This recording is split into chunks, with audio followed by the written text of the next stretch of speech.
Ouais. Stéphanie, tu vois, voici le contacteur qui m'a amené à aller dans tous les sens. Tu vois, lui là, le contact du milieu 3, 4 que tu vois là. Normalement, c'est à ce contact que ce câble de frein, il est branché. Mais ce contact ne marche plus. Pourquoi? Lorsque je ferme, même si je ferme manuellement, de temps en temps, ça peut laisser passer, l'alimentation. Et à un autre moment, ça ne le laisse pas passer. Je ne sais pas si tu comprends mon explication. Donc, maintenant, moi, lorsque je demandais qu'il fasse le chariot avant, normalement, ça, c'est le contact du frein. Ça, c'est le contacteur qui commande le frein. Lorsque je demande, fais chariot avant, il fait chariot avant, il ferme quand même. Bon, il ferme le contacteur, ferme quand même. Mais là, le contact, si 3, 4 ne passe pas. Bon, il peut passer de temps en temps et à un moment, il ne passe plus. Et je me suis donc rendu compte que je suis allé sur le chariot, comme je te disais la fois dernière, pour vérifier. Je teste l'alimentation qui arrive de temps en temps, ça n'arrive pas. Par contre, lorsque je teste sur d'ici, en haut, j'ai la bonne tension, tu vois.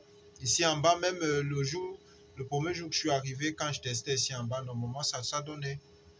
Donc, quand je ferme là, je teste là, ça donne, mais à un moment donné, ça varie.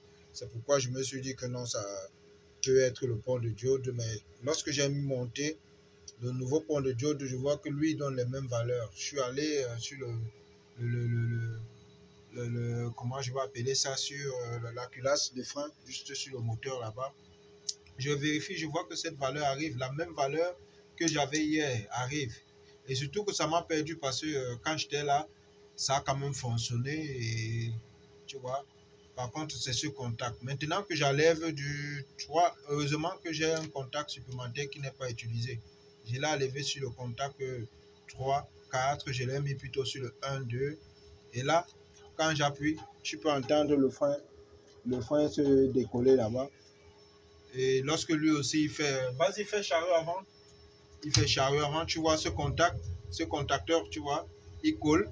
Mais dis-toi que ce contact-ci ne passe pas. Ce contact 3, 4, il ne passe pas. Mais par contre, le contacteur passe.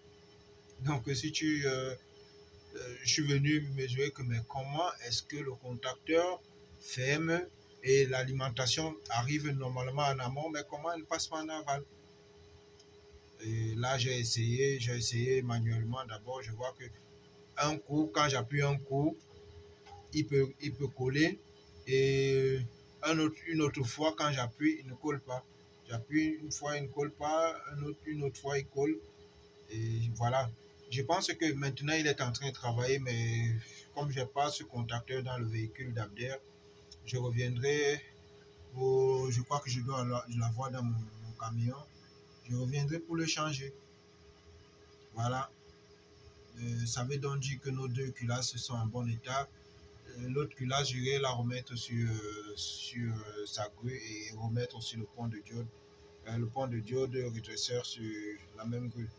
Ça ne servait à rien, c'est juste le contacteur que je vais changer. Le contacteur K800M. K809M, celui-ci de frein. C'est lui que je vais changer. Bon, merci, à plus.